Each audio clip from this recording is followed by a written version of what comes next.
Okay, I think we are live. What is up, Jake? What is going on? Not a whole lot. Just chilling? Just chilling. Just chilling. Life is life. Yep, life is life. Welcome, everybody, back to the podcast. I think this is the third episode, yeah.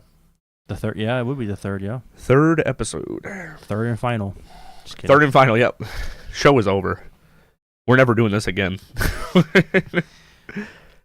All right, so today we're going to be talking about some cults and cult-like things. Not exact. I mean, Jake has some cults here to talk about. I have more of a philosophical cult discussion. Yeah, I got well, two cults. One's a little bit on the extreme side, and one's a little more mellow. The one that's mellow, to be honest, doesn't sound like a bad cult. All right, like, I mean, the ideas are there. Isn't that how they get you into a cult, bro? Yeah, but I'm not saying I'm going to join it, but what I'm saying is, like, based on what I read about it, it seems like not a very bad cult. Like, it's very mellow. They have some good ideas. The leader seems a little crazy, but he's not all gone, you know. I don't remember all of it, so I got to put up on my phone, and I can talk about a little bit about it if you want. I don't know if you want to do, like, the crazy one first, or if you want to do the mellow one first. You can do them in whatever order you want. Probably do the mellow one first, because it's like a good transition into the other ones. Okay, go ahead. Start off. I'm gonna go ahead. I'm gonna go ahead and start off and say, like, if I mispronounce any of these, like, names and cults, I'm gonna go ahead and apologize for it. You're gonna apologize to the cult for mispronouncing. Well, the name? just people in chat, because I'm sure they may have heard some of these, so I want to go ahead and just, like, go ahead and do an apology for that. Yeah, okay. But this first one's called, again, I think it's called Realism. Could be realism. Wouldn't that be like a good name for a cult? Realism. Well, it's got the E in it with the little two dots above it, like it's French or something. Yeah, like okay. Different. So I think it's like Realism or something like that. Anyways, it's a UFO religion, and it was founded in 1970s by a French guy, right? Okay. I like French people sometimes. Yeah, it's from a French guy. He teaches that an extraterrestrial species known as the Elohim. Yep. Okay. Created humanity using their advanced technology. Right, so that's what he believes. So he says throughout the history, the Elohim have created 40 Elohim/human hybrids who have served as prophets, preparing humanity for news about their origins. Among these prophets, they believe, are Buddha, Jesus, and Muhammad. So okay. according to this group, religious figures, like typical religious figures. Yes, according to this group, those are prophets for this alien group, right? So already, not crazy, not too bad. And right? it's an alien cult. You just UFO cult. UFO cult. So, but they think Jesus, Muhammad, and all of them were prophets of this, right? They believe this alien species created these beings as prophets. I've heard my dad say some similar shit. So okay, so. And to top it all off, the founder of this cult believes he's the last and final prophet, the 40th one. Okay. Yeah. Okay. So, yeah. They That's believe.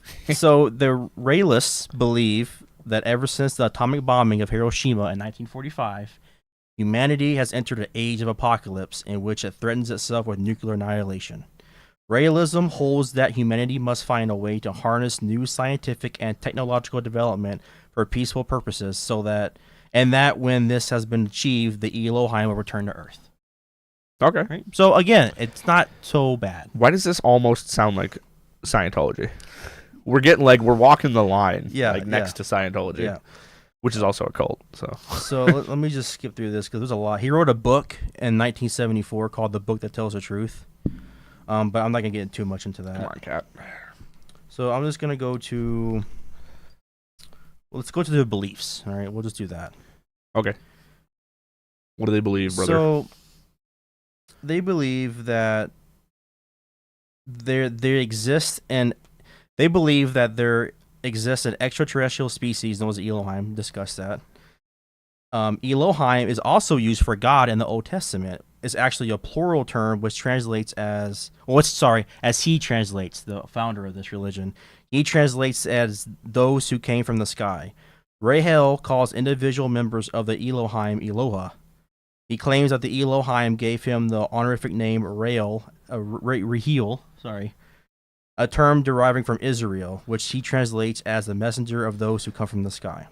Wait, that kind of explains the emblem a little bit, actually. Yeah. So the Elohim are described as physical, smaller than humans, with pale green skin and almond-shaped eyes, just like typical aliens. Right? They divide into 7 different races. They are forbidden from painting or sketching them, so we're not allowed to paint them or anything. That's against their religion. According to Rahel, their planet is outside the solar system, but within the Milky Way. It says that there are only 90,000 Elohim on their planet, and they're all kind of like semi-immortal. They're not fully immortal, but they're semi-immortal. This cult's still active, you said? I think so, yeah. All are permitted to engage in free love with one another, and sexual jealousy has been eliminated. We already know what that means. All are regarded as feminine in manner. The most feminine woman on Earth is only 10% as feminine as a Elohim. We already know. So what that all the Elohim are all just super feminists. They're all super feminine. Guys, girls, all of them. Positive when I hear free love or whatever in any situation, I immediately think that they're definitely doing some shit with kids. Okay, so so here's I immediately get that vibe. here's the Elohim on Earth, how they came on Earth. So realism teaches that about 25,000 years ago, the Elohim arrived on Earth and transformed it so that life could develop. It states that the Elohim used their advanced technology to establish all life on the planet. Rahel characterizes humans as biological robots that have been created and programmed by the Elohim. Realism teaches that humanity is modeled physically on the Elohim. For practitioners, this is indicated by the passage at Genesis 1:26. Also representing his own interpretation of Genesis, Rahel teaches that the Elohim scientist responsible for creating humanity was named Yahweh. I think we heard that in... Wait, Yahweh? Isn't that like in the Avatar movie? Isn't that already part of a cult, a different cult? Well, Yahweh is spelled Yahweh. Yahweh? Yahweh? That's Yahweh, right? Yahweh. I'm not sure, brother. Weh. And the first 2 humans created were Adam and Eve. That's where he gets Adam and Eve from. So he's taken the Christian religion of Adam and Eve and saying those 2 are the first humans that the Elohim created. Right? Okay. So that's what he's saying. There were original 7 human races, modeling the 7 Elohim races, but all the purple, blue, and green races have died out. So, well, there we have it. Yeah. So that's kind of the backstory, but like, I want to get to like how they live. They live actually a really good life, to be honest with you. Listen, that's how cults get you in. They're like, we live such a good life. If you just practice what we practice, you're gonna live a beautiful life too. But let's hear, how do they live, Jake? I'm looking. There's a lot. They have a strict ethical code for all their followers. Members are expected to take responsibility for their own actions, respect cultural and racial differences, promote nonviolence, strive for world peace, and share wealth and resources. There, all sounds pretty good, right? I mean, it sounds like normal behavior that we should do anyways, but if that's their principles, that sounds like it's pretty good. I mean, wouldn't most religions just teach that? That's what I'm saying. They should, right? They are also encouraged to uphold democracy and the belief that humanity will ultimately make a democratic choice to introduce, I don't know if I can say this right, but genocracy? Probably genocracy. Geno. Yeah. So their opinion is that everything should be permitted so long as it harms no one and does not impede scientific and technological advance. That I mean, so at first their description sounded like communism, and then they sounded like capitalists. Or not capitalists, but like democratic. Everything should be democratic. Members are nevertheless advised against using recreational drugs or stimulants so as not to harm their health. Although some practitioners have acknowledged that they use alcohol and cigarettes. So they're not even supposed to have like cigarettes or drink or do drugs or anything. So that's kind of lame. Is this like classified as a cult officially? How is that? Because it just sounds like another fucking psychotic religion. Well, which is like it says a cult. So this guy named John M. Bozeman, he characterized the religion's morality as progressive. Okay. But another guy named Palmer referred to the group's liberal social values, and they're called realist values, worldly and hedonistic. Hedonistic? Yeah, hedonistic. I think. Hedonistic? Yeah. Yeah, that's just sounds like. To me, it just sounds like another religion. And this is where it gets kind of weird. So you know how we said that they're all feminine, right? And all whatever. Yeah. So Ray Hale, their leader, considered gender as an artificial construct and emphasizes fluidity. Fluidity. Yeah. Yes. Well. Okay. So he avoided macho persona, and he instead often described his followers as being gentle and feminine. He regarded women as being superior to men because they were described as being more like Elohim. So, is there a breakdown of who is in the cult? Well, right here's there's a picture I saw in here where they're in Japan and they're promoting the religion. Someone's in a mascot. See, I'll show you this. I would put that on screen, but it's yeah. Okay, yeah, So, I think I've seen that picture somewhere yeah, before. so like it's over that. I mean, it's kind of popular over in like France and then like Japan and those countries. So I will touch. You can't really throw it up on screen, but they did have, which is really wild. Their first religion symbol, when I first saw it, strokes was like, whoa, that's crazy. But it actually has, it's like the Star of David. Mm-hmm. But what contradicts it is they put the swastika. Can I say this? Yeah, they put swastika in the middle. So it's the Star of David, but they put the swastika in the middle. But then they were forced to change it for obvious reasons. And then they kept the Star of David, but they made like a circle, like a galaxy. When was the cult founded again? You said in the 70s. Yeah. Okay. So then definitely they would have to change that because like, why would? Because typically the swastika in the past or whatever has been used as a symbol of peace or some shit, and then the Nazis stole it. They stole it and then it became bad. Yeah. So it says that in 1992 the movement altered their symbol, replacing the swastika with a swirling shape. Right. Yeah. So he said he did this because he wanted to show respect to the victims of the Holocaust. Yeah. Okay. So that makes sense. But also, why would they even use it in the first place?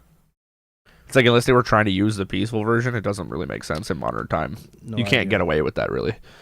Yeah, no idea. But here's some more stuff on it. Like, the reason why he thinks he's a prophet is in 1974, he said he got abducted by an alien spaceship. And when he came back, he wrote this book, and then he formed this religion. Wait, is the book for sale, or can you just get it for joining the cult? I mean, I think you can buy it and read it. Scientology's thing is like he wrote a book, and then you can buy the book. And in fact, in Scientology, you have to buy a bunch of different books. So like they just make an income stream based off this crazy. I don't really, doesn't really talk about like much income in here, but he wrote a book. I don't know. I mean, is that a reporting on the cult, or is that like some propaganda piece written for the cult? It's him explaining how he got abducted in the 70s and explaining how he thinks he's the last prophet and talking about... I don't understand the book. I'm talking about the article. The article? Information from. Oh, this article is just a bunch of... Because then I would be inclined to believe that they definitely are just selling that book and making money off of it. So they're like, oh, this cult's so cool. Now buy this book and read about it. So then that's how they get their money to go back to their... Yeah, because like Scientology is like a similar type of vibe. Only Scientology has about 6 or 7 different levels where you have to buy books all on the way, and then eventually you have to give donations. So like it's giving me Scientology vibes, especially with the whole alien thing, because that is literally what Scientology is. It's very. You're right. It is very similar. I don't know when Scientology was invented. Was it around the 70s too? Fuck, dude, I don't know. Yeah, I don't know. But Scientology is so fun if you guys go check out Reckless Ben. That's his name on YouTube. Yeah, he has a whole thing where he infiltrated Scientology. It's great. Really? He was in college, broke. Well, he was... I think he was broke at that time, too, so he wasn't even pretending. And they were, like, trying to get him to spend all this fucking money. Even though he had no money, he'd be like, I don't know if I can cut that. I won't be able to, like, pay my rent or buy groceries or anything. They're like, well, you can make it work, buy our book. They just want... Yeah, they just care about money. They don't care about your well-being, and they, like, really get you to... spend all your money on that. They basically want you to be disconnected from all your money in your life so that you'll then have to rely on them for all of your... Same with the... I'm getting so distracted now. That's how podcasts go. But same with the one that they own a deli, the cult that owns a deli. What's that? The Mafia? I don't remember their fucking name, dude. But yeah, they own two or three delis, a Sun Deli or something like that. Never heard of it. And they indoctrinate people by going, when you go to eat there, then they like try to get you to work there, and then when you work there, then you join the cult completely. It's crazy. And then they have their cult members working in the fields to harvest the food that they make. So they don't pay them anything? Well, they don't pay them because when you sign up there, you're classified as a part owner, so you can help make decisions. Yeah, and what Reckless Ben ended up doing was getting all of his friends together, like a bunch of people, and then they all got a job there. And then they had the majority vote, and then they majority voted that Reckless Ben was now the owner. Did it work? Well, it didn't work because the original owners, like the actual owners, got all mad at him. They're part of the cult too, you know, obviously. Got all mad at him and got the police involved, and the police were like, basically the cult was really nice to the cops, so the cops just decided to help them out. Infringed a lot of his rights. Anyways, that's not the point, but so basically the cult is a cult when it benefits them, but the second it gets turned against them, they're mean about it.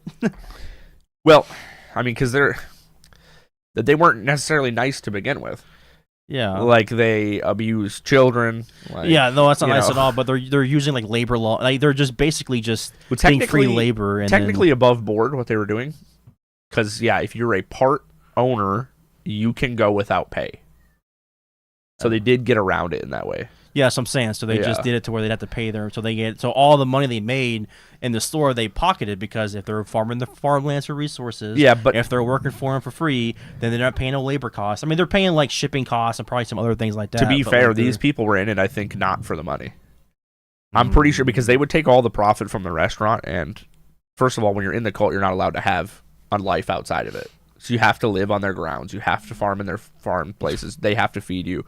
So in that situation, the profits are going back into taking care of the people. But like, it's really bad. Yeah, there's a lot of fishy stuff going on with the kids, and that sounds and like the new members, they really try to cut you off from your whole life. Like they made up this whole story that like, because like Ben was in the cult, and with his friend and his girlfriend, they all joined together. And then his girlfriend left the cult at some point, was able to get out because they needed a contact outside. And then he needed to get away for a while. I don't remember why. It's been a while since I watched the series, but he needed to get away for some reason. And so he made up a story that she was on her deathbed and he needed to go say goodbye to her. And like they would not let him leave for that. Then he did. He escaped because he had to. He needed to for something. I don't remember what it was. But so he leaves. He gets out of the cult, goes away for a little while, then goes back to be like, hey, I just went to go say goodbye to her. You know, that's all. And they were like giving him such a hard time about like going and saying goodbye to. So like they really want to cut you off from your family, which is like a pretty big staple in cults. Yeah, that's what cults do. They want to separate your life completely, so they have total control over you. But the one I was reading about didn't really say anything. There's a lot to that. There's a lot of reading and articles on it. But from what I gathered, it's just about this guy that just said that he was abducted by aliens, maybe a little crazy. Maybe he was, maybe he wasn't. I don't know. And then he said he wrote this book because it came to him one night. And then all of a sudden, people liked his book. And then he just considered himself a prophet. And then he made yeah. You know, he believed that his ideas, that he put like his beliefs, saying like, you know, be peace and this, and you know, live your life like this and no harm to yourself, was his out view on life. And he thought since he was the 40th prophet, he should teach that, and that should be their religion. So I mean, like, it's not the worst thing. I mean, there's way worse cults than that, you know. I mean, I guess if they don't have reports of like ruining anybody's life specifically, like directly, because like religion has ruined plenty of people's lives. No. But like, it just to me sounds like a crazy another religion. Also, I wasn't gonna answer chat, but I will answer for Navbav. I hope I'm saying that right. All of the live streams on this channel will always be left as a VOD, so you can watch after. Yeah. So, just putting that in there, and we'll answer some questions at the end if anybody wants to ask questions. So, cool. So, do you want to read another one, or do you want to? Yeah, I was trying to look and see if there's anything bad about this, but I can't really see much. Bad about what, that cult? Yeah, I mean, I'm sure there is, but based on religious things, I would just say it said the movement had around 35,000 members. How many? In 1999. How many? 35,000. Yeah, see, it just sounds like a small scale religion where Yeah. maybe a little bit, maybe a little bit more off kilter than normal religions. And then in 2003, Normal, it said it quote-unquote. had 55,000 worldwide. And then by early 2010s, the group was claiming 60,000 internationally. So, Sure. Okay. Well, that one sounds less culty to me than maybe other. it's more religion than a cult. Well, I mean, but there's an argument to be made that religion is like a cult. I know, that's a whole different topic. And I kind of is. Well, I mean, I work with a lot of Muslims. Oh my gosh, I hope you can't hear my daughter screaming in the background, but I work with a lot of Muslims, and when I ask them things about their religion, or I contest specific things about their religion, most of them don't. If they don't have an answer, they'll just be like, whatever. It's just the way that Allah said. So, and I'm like, that sounds so culty to me. It's the same thing with Christians, Yeah, well, we do the same thing. Like, so it's like, when you get backed in a corner, you got no answer to it. You say, it is what it is. That's how it is. That's how it's written. Okay. yeah, Like, that's just what I was told. That's what I was taught. So it's just that's very culty. Yeah. No, I agree with that. The other one I want to read about, it's a little more chaotic. It's not as mellow as this one. I'm sure, I know you've heard of it, but I'm sure people here heard it too, because your viewers are kind of like that. No offense. I'm just kidding. It's called the Anthill Kids. I think like most of my viewers are cross viewers of Wendigoon, who distinctly covered this and got like fucking 10 million views on his video about it. So. Yeah, it's pretty. It's not a obscene one. It's pretty popular, as like you told me earlier, a very messed up and crazy cult that's just, I don't know how to explain it. There's a lot of detail stuff in here, but Anthill Kids. I'm trying to talk a little bit about it. It was formed in 1977 in Quebec. The goal was to form a commune where people could freely listen to his motivational speeches. The cult founder, I don't know how to pronounce his name, but I think it's pronounced like Theriault. It's Canadian. I don't know. It's got like the E and stuff. The Yeah, little thing I think that was a so fair Theriault. enough. Yeah, fair enough. He's the one that made it. The goal was to make a commune where they can listen to speeches, live in unity and equality, and be free of sin. Yeah, we know that happened. Yeah. That's what it was, but some things happened when it got into the 80s later on.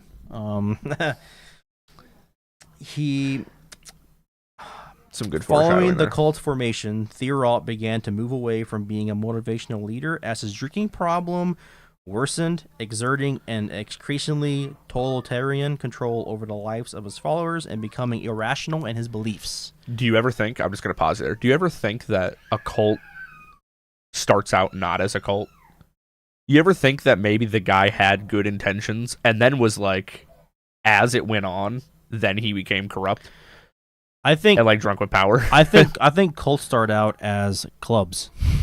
You think they're like, it's like it's like chess club, but then all of a sudden it goes too far. I think what happens is someone gets a big ego over themselves. Like someone says, "Oh, you're a good speaker. Oh, you have such a way with words," and they take that in their head and it floats their ego, and then they want to run with that, and then they just start preaching what the people want to hear. And then the next thing you know, they're some leader over a cult, and then now they're like too deep in it. Like I know for sure that some cults are started with the intent of being a cult. But I feel like maybe the more common one is that. It's like, I want to get this small gathering of people because we have weird beliefs and we want to live away from society, but then it just turns into something way worse. Way worse. And also without the constraints of like a societal barrier, they're like usually doing Just a lot doing of messed whatever up they want. stuff. Yeah, because there's no barriers there. And yeah, Age Tech. Yes, we are talking about Anthill Kids. I'm just gonna talk briefly over it because I think everybody here. You can continue where you're at knows about because I cut you off there to talk about that little. No, it's fine. So he was having control over the lives of his followers and becoming irrational in his beliefs. Members were not allowed to speak to each other when he was not present, nor to have sex with each other without his permission. So no one could have sex until he said so. Again, it's really. That actually sounds a little bit like just like parents, a lot of parents. Well, the next part you're not going to think is fair. Okay, let me hear it. Theriault used his charisma to cover for his increasingly abusive and erratic behavior, and none of the other members questioned his judgment or openly blamed him for any physical, mental, or emotional damage. Theriault began to inflict punishments on followers that he considered to be straying by spying on them and claiming that God told him what they did. So he was like, "No, I'm not spying. God is telling you did this." If a person wished to leave the commune, he would hit them with either a belt or a hammer, suspend them from the ceiling, pluck each of their body hairs out individually, or even defecate on them. How long do you think that would take? Individual hairs? I don't know. That would suck. The Anthill Kids raised money for living by selling baked goods, and members who did not bring in enough money were also punished. That's, I mean, talk about regular society. So if you don't bring in enough money, you get punished. So over time, his punishments became increasingly extreme and violent, including making members break their own legs with sledgehammers, sit on lit stoves, shoot each other in the shoulders, and eat dead mice and feces. A follower would also sometimes be asked to cut off another follower's toes with wire cutters to prove loyalty. That is just some cartel shit, to be honest. This is just like some guy whose drinking problem got way out of hand, and he's like, I want to see what I can get these people to do. Like, he started to get really drunk with power. Literally drunk with power. Yeah. The abuse extended to the cult's children, who were sexually abused, held over fires, or nailed to trees while other children threw stones at them. Why do you think it is that, like, so many cults you hear about children being abused like that? It's just... That's a sick world we live in, you know? Well, sure, but why is it somehow always an overlap with a cult? Why can't somebody start a cult? Which I'm not saying somebody should start a cult, so don't hear me wrong. But why can't somebody start a cult and then be like, you know, this cult is a cult, but we're going to take care of the children appropriately? I don't know. Yeah, I suppose if you're going to start a cult, you don't have really morals, so I mean, it wouldn't really make sense. I don't want to say anything, but look at the Catholic religion and their rep for kids. Yeah, that's true. Like, and like, that's mainstream religion that's supposed to be like propped up by people, and is, I think, on the majority Christians and people are good people. Like, there's definitely more good people who are Christian than people in the Catholic Church. Yeah. So, like, you know, I get it, but it's the same thing. Like, Catholics are a mainstream religion, and you hear what their priests do to kids all the time, right? So, I guess that's just a larger cult. It's and no offense to anybody if they're religious, that's not what I mean. There's good and bad. I get it, right? What we hear on TV is just the bad ones. I understand that, right? I get it, but I don't know. It's just, I don't know what people have over fascination of kids. I never get it. I don't understand. One of the leader's wives left a newborn child outside to die in the freezing temperatures to keep him away from the abuse. So this guy had sex with a girl in the compound, or his wife, whatever, right? She gave birth to a kid, a newborn baby, and instead of raising it, she decided to leave it out in the cold because she was afraid of what Theriault, whatever, would do to the newborn baby. She thought that the kid dying in the snow was a better life than living with him. God, that is depressing, huh? Yeah, that's exactly what happened. You know it's bad when they're like, I guess I'll just let my kid die this other way. So, Theriault attempted to backtrack to the original religious mission of the commune, beginning to strongly believe in purifying his followers and ridding them of their sins through abusive purification sessions, where the members would be completely nude as he whipped and beat them. He claimed to be a holy being and started performing unnecessary amateur surgical operations on sick members to demonstrate his healing powers. These surgeries included injecting 94% ethanol solution into stomachs or performing circumcisions on the children and adults of the group. That's crazy. Yes. In 1987, now this is 1987, social workers removed 17 of the children from the commune. However, he faced no repercussions for his abusive acts. So, social services got called on him, and 17 kids got taken away, but they just slapped him on the wrist and said, "Don't do it again." That's our system, guys. That's our government system. You'd like to believe it's a little better now, but This is also Canada in the 80s, so I don't know. So that's not our system. That's Yep. Canada's system, So in 1989, which is similar. in 1989, there was a member by the name of Solange Bolliard. Again, I'm sorry if I'm butchering these names. She complained of an upset stomach. So the Theriaults performed another amateur surgery without anesthesia. He laid her naked on a table and punched her in the stomach, then forced a plastic tube in her rectum to perform a crude enema with molasses and olive oil.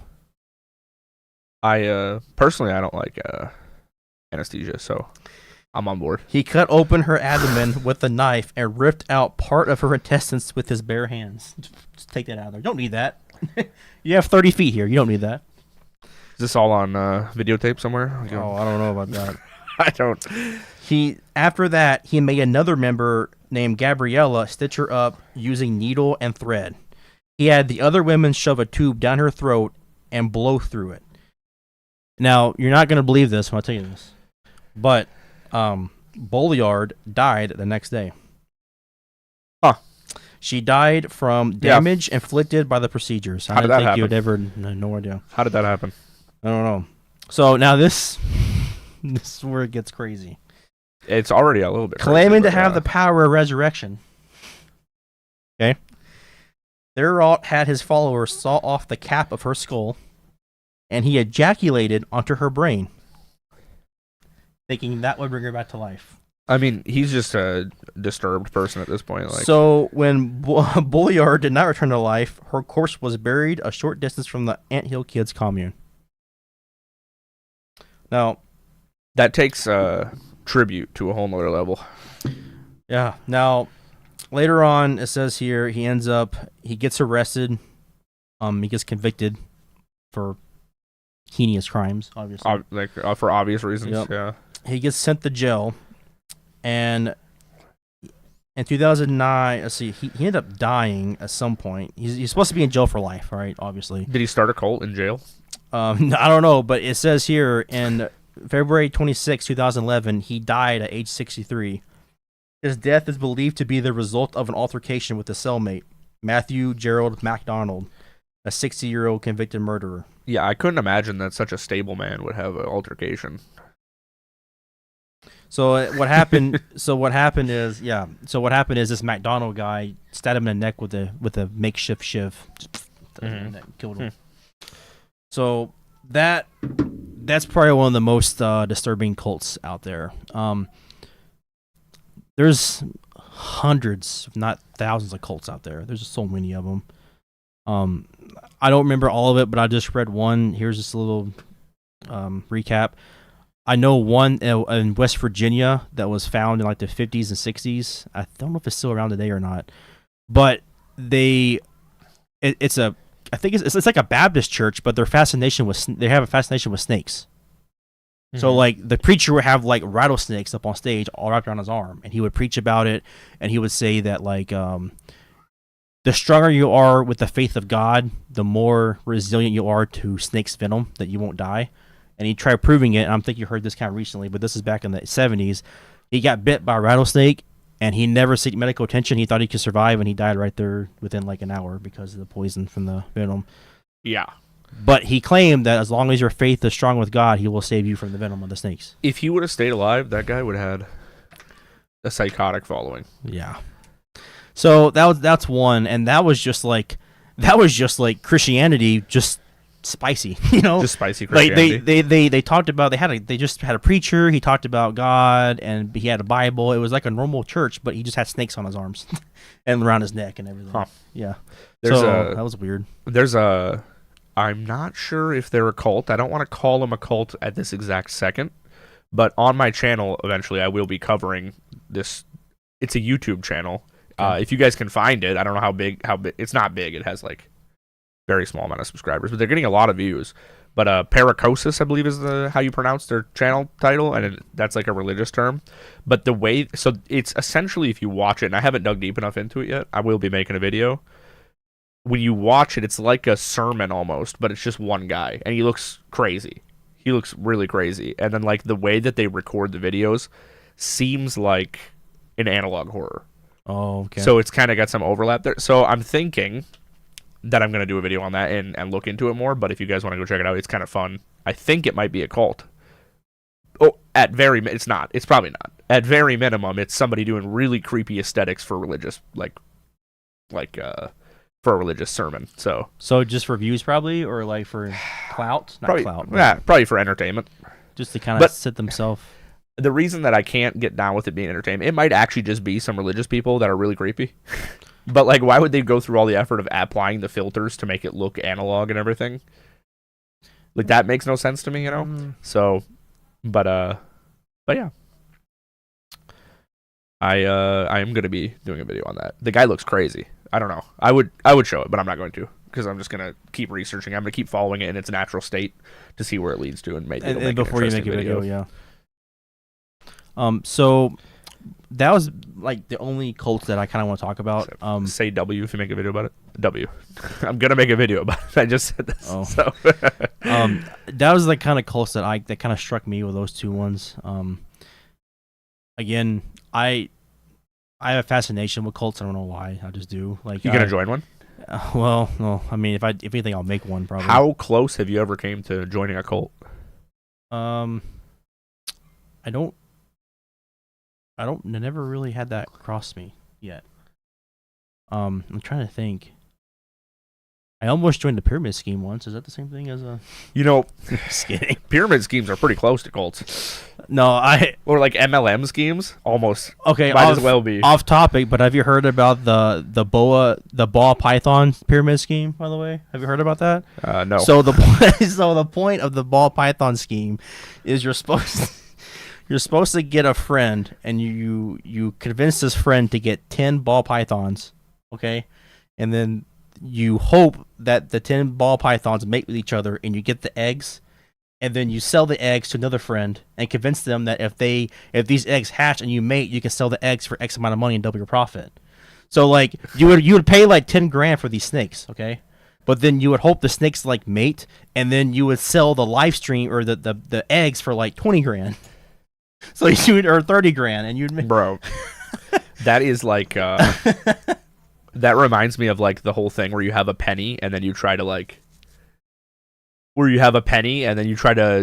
sell or buy something with the penny and then sell that thing until you work your way up to a certain amount. Have you seen those videos? That's kind of what I that's thought giving. There was like a real story where a guy started off with a paperclip and he traded all the way up to like some kind of car or something. I thought I heard a story about that. No, that is a real story. I don't remember what he made it to, but yeah. Yeah, he started off with the paperclip. He traded that for this pen, but this pen ended up being like a special pen, and he traded for something else, and this and you that. have to have extreme sales skills to do that. So basically, it was called the ball python pyramid scheme. You guys look it up; it's a real thing. I think it kind of went down, and it kind of went down a little bit because, lo and behold, with supply and demand, it was so many snakes. The prices went down. Nobody wanted to buy them anymore. But apparently, that was a pyramid scheme, and you would get rid of 10 snakes, and then you would sell money, and then you would hope that person would go on the north. That's a pyramid scheme that I was like, that's crazy. Yeah. So you've never been in a cult? No, I've never been. You've never been even in like the situation where you're like close to joining a cult, or like where somebody tried to indoctrinate you. I mean, no. When I was a kid, I grew up in a religious household. I mean, I'm with the church stuff. I don't know if you want to classify religion as a cult, but I mean, like every Sunday I'd wake up, go to church, do the sermon, come home. Yeah, but I don't know. I mean, I call religion a cult like on a lighter scale, but like. It's so easy when you have parents who are religious to just be like, well, I'm just going to go to because church you with listen them, to your because you follow your parents, you listen to your parents. I would say like when you're a young adult out of your house and you can think for yourself. Yeah, no, I never. Which is there was a have you? I don't know if me? No. I'm not conformant enough to fall into that. Like I'm so you know me. Like, I'm so anti anything that's, like, organized. Yeah. So it's, like, really hard to indoctrinate me into something like that. And I catch on really, really early if somebody's being weird. It's got to be something that, like, really grabs your attention before you do something like that. Yeah. I mean, I joked at one point that I was in a cult because, okay, Download Festival, you know what it is? Heard of it. Download Festival in Europe. It's just a music show. They have some metal and some rock there and stuff. It's not like a pop show by any means, so it's a little less popular. And then I was watching the live stream that they had because they had just started live streaming the shows, and one of the bands, it's unmarked, unnamed on the playlist for bands. It just says unknown. It just says unknown. There's no band name or anything. And then this band comes out. No one's ever heard of them. It's the first time they've ever been on stage, and they're all wearing masks and they're all wearing cloaks, and they play a banger of a fucking song. I loved it. This band was called Sleep Token. Oh, so this is before they got mainstream? Yeah, so they were getting hundreds of views on their songs on YouTube, and I was like, God, I'm really vibing with this. It's really low key, not known. The music weird. They're all wearing masks. Vessel has this whole thing where he's talking to like the leader. He's the vessel that sends the messages. Blah blah blah. I fell deep in, not in a serious way. It was more like in an artistic music way, where I was like, now I'm part of this cult, because he literally said that his listeners were cult followers. Yeah. Now it's not as cool because because now they found out who he is. They know, because I looked him up too. He used to be a singer for some other. Well, band. everybody already assumed, like they found out who the band was almost immediately. Yeah. So but they like already. So he would be like, "Oh, anybody who listens to us is in a cult," and I'd be like, "Yeah, I'm in that cult. I'm in the fucking Sleep Token cult." Yeah. So. His music. I mean, I don't hate it, but like I don't go on my way to listen to it. It's kind of a. I don't know. I appreciate the music. It's just not really. I don't like vibe to it. Now their formula is so written that I find it to be quite boring now. I haven't heard. Okay, I will say I haven't heard their non-mainstream stuff, their older stuff. Yeah. Only songs I've listened to is the mainstream stuff that you see on YouTube or on TV. They're like 4 or 5 names. I can't think of the names of the songs right now, but there's like 4 or 5 that I can think of right now. Well, they're on the radio and shit too, so. Yeah, so it's possible that maybe if I listen to their older stuff, it might be better. But their mainstream stuff, I mean, I don't know if it'd be better. I think it's just weirder. I think a lot of people wouldn't like it. That's why they weren't as big back then. Yeah, I don't know, but because like it's like really weird, and it's like they had to mix that weirdness with some main. I do appreciate their musical talent though. They have good musical talent. Yeah, for sure, absolutely. They're really good. But anyway, but yeah. So on the back to the cults. That was kind of like a cult tangent, but there was a post on. I don't know if you know Let's Not Meet. Most of those stories seem fake to me on Reddit. Let's Not Meet. Yeah, they just like tell stories about creepy people they met usually, and a lot of times it seems like they're over exaggerated or just flat out fake. Yeah. Well, there was a Reddit post where this lady was in California and she was using an app because she had just moved there, so she didn't know anybody. She was using an app to make friends, so not a dating app, like a specific friend app. Okay. And she ended up meeting this lady who was kind of spiritual, and the lady telling the story was also spiritual. Okay. So then they just started hanging out. But then stuff that the girl would say would be kind of like a red flag, but the lady was just lonely and bored. Okay. So she's like, I'm going to hang out with her anyways, even though she's a little weird. Yeah, I gotcha. And it turns out, as you go through her story, that it was essentially a cult. Like, I don't know, it wasn't like a large-scale cult or anything. There was like 30 people in the cult. But they really tried to get her in, and because of her loneliness and boredom, is basically how they convinced her to like start hanging out with them and stuff. Because she was desperate. They feed on that desperate. And I am inclined to believe it's real because she has like DM screenshots and stuff that she posted up. But they could be edited. You could, in theory, don't even have to edit that. You can just have your friend message you weird shit. Yeah, but I mean, like, so it has the basis of sounding legit. I mean, you're new to a new town, you get an app to make friends. That's not crazy. People do that, you know? Especially in today's age. It's so easy to get on their phone and talk to people on, like, well, back then they had chat rooms, AOL chat rooms and all that stuff. But, like, get your phone out, download an app, and just hang out with people, talk to people. Hey, you want to meet at a coffee shop? Hey, let's go hang out, whatever, let's go. And so I was like, there was some red flags in there. Like, she would say, like, the girl, the cult leader lady, would be like, I'm like a lighthouse and I guide people to their shore. Like, stuff like that would just like ring bells in her head. That just sounds like philosophical. That just sounds like someone who's... Yeah, I guess. I don't know. If I heard somebody say that, I'd be like, what the... Because, like, I'm already overly skeptical of people who are super spiritual. So when I have to be like, hey, I want to bring you down back to earth a little bit. We're here living, so... Yeah. I was going to chat about Children of the Corn. That's the movie? Good movie, good book. Stephen King, my boy. Is it based on a real story or no? I don't That's know. what I immediately thought, because I was like, man, wouldn't it be something if Children of the Corn was real? But it doesn't seem like that exists anywhere. And then the more and more I thought about it, the more and more I was like, that type of cult could never exist, could it? Why wouldn't? Because like the whole basis is like it's a bunch of kids that murdered all the adults in the town. Well, that's got cult written all over. But like then the kids have to take care of the town in like an appropriate way. I mean, the town will be run down, but I mean, like that's got freaking. But like even in the books, it explains the town is like fully functioning, but the adults just get murdered when they're there. So I guess, I mean, has anything like that existed before? Has there been a cult that's like made up of mostly kids or teenagers? I don't know. They're called clubs. They're called clubs. I'm just kidding. I don't know. I'm not sure. Most cults are just, people that just are crazy. Like, was it John Jones or whatever his name is? Yeah, Jonestown. The Jonestown Massacre. Jonestown, yeah. That's one of my favorite things that surprisingly not that many people know about. Jim Jones. Jim Jones, that's his name. I mean, it's not my favorite. I want to reword that. It's not my favorite thing. It's an interesting story that, like, surprisingly, when I bring it up, not a lot of people know about that. I learned about that in high school, I believe. In high school, you learned about it? Yeah, I took an American pop culture class for my senior year for like elective. Because like when you're a senior, when I went to school at my school, you only had to take like 2 or 3 core classes. It was like math. I think you had to take a reading, like language arts or reading, whatever. And then I think there was a science class. That was it. All your other classes were electives. So like I had I had a computer class, I had electricity classes, whatever. I think I had a carpentry class. But one of the classes I had towards the end of the day was called American Pop Culture. And it was all just about like just pop culture things in the 40s, 50s, 60s, 70s. So you learned about, the hippie movement. You learn about like all the cool things about then, like the whole like Woodstock, and you learned about bands and music and stuff like that. And I'm pretty sure we talked about Jim Jones a little bit, and the other guy, Charles Manson.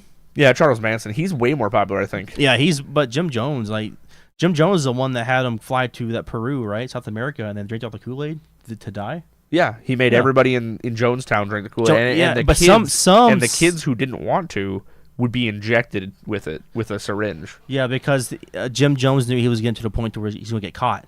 He knew that. Yeah, exactly, yeah. But some escaped, though, because they told their story, because there's actually documentaries and stuff about it. Yeah, not everybody. And it was like an entire town, too. It was crazy. It was a lot. Yeah, you can watch videos from that they found, that they recovered. It's and like just documented. Creepy, bro. It's just creepy. Yeah, it's him and Charles Manson are probably the most, like, well-known. But obviously, it's always with kids, bro, and I hate that shit. And it's like, and the kids were even smart enough to be like, I'm not doing this. And then the parents would inject them with the freaking syringe. I'm just like losing my mind, bro, as a parent. I'm like, how could you ever? How could you ever? It doesn't matter what. Their own parents or just random adults doing it? Their parents would do it because they are a little more trusted of them. But like, it's crazy. As a parent, they care. Okay, so the whole aspect of it is that Jim Jones tells them they're going to have eternal peace. Yeah. And so they need to do this because it's eternal peace. You're dedicating yourself to the cause or whatever. And so in theory, in the parents' head, if they actually did fall for that, then they're like, I'm giving my child eternal peace. But like, in reality, it's but like, there's not even a piece of you that's like like if priests told all the Christians to kill themselves, people are going to be like, maybe you're not. Maybe you're not actually hold up. For God, I'll go to church and I'll worship him, but I ain't going to kill myself because you told me to. Yeah, no, I feel like they would have a smartness about them where it's like everything I've learned about God and Jesus, in a traditional sense, doesn't point to me doing this. They must have been like severely brainwashed. Like they had to be like completely brainwashed. Well, it's one of the things that I think is crazy is like there's so many studies on conformity and like how quick people will conform to be like the others around them. And so it's like, that even if huge. you don't believe what's happening, they did this test where it's like people are sitting in a office building and everyone else is an actor except for one person, the person they're doing the study on, and they're like supposed to be in there to do a like exam, and then the fire alarm goes off, but nobody in the building does anything. So the guy didn't get up and he just stayed there with them? And then they just, and then the person, like in some cases, the person would get up and go to like the door, but not leave, and then look around, everybody's sitting around, and they'd be like, okay, and then they would go sit back down. Because he probably thinks it's just a drill, it's not real, it's probably fake or something. But like it's all regular people like them sitting in this waiting room. Yeah, conformity. And and they did that study, and they said people have actually died from fires because of that. Like there has been a real fire where people didn't leave, and the other people that could have gotten out safely stayed because, and then like multiple people have died. Yeah, but in those fires. okay, but did they see smoke? Did they know that it was a fire? Well, yeah, they're saying, well, and in the test thing, they did put smoke in the lobby in some cases. And they still just stayed in like it was like fog, like they used like a fog machine. And they just stayed because of conformity. Man, okay, so this is me, all right? If I was in that, the conformity I get, I would probably do the same thing. I'd probably sit down, and if the alarm went off, I would immediately like get up and look around, but if no one else is getting up, my first thought is, okay, this just must be like a fake drill I didn't hear about, maybe I missed the announcement, whatever. But if I started seeing smoke or fog roll in, I'm getting out of there. Like there's no way I would just sit there whenever I see that.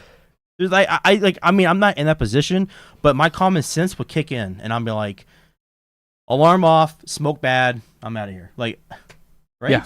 No, right? I mean, I don't even know if I'd wait for smoke, and that's what I'm saying is like, I wish I could get into one of those situations where I get to actually test myself, because I can say all day that I'm not a conformant person, so I wouldn't follow that, but I got to be in the situation to really tell, and I don't think I've been in a situation where I've had to be like, I don't think I have either. I mean, we live in society, so we're kind of conforming.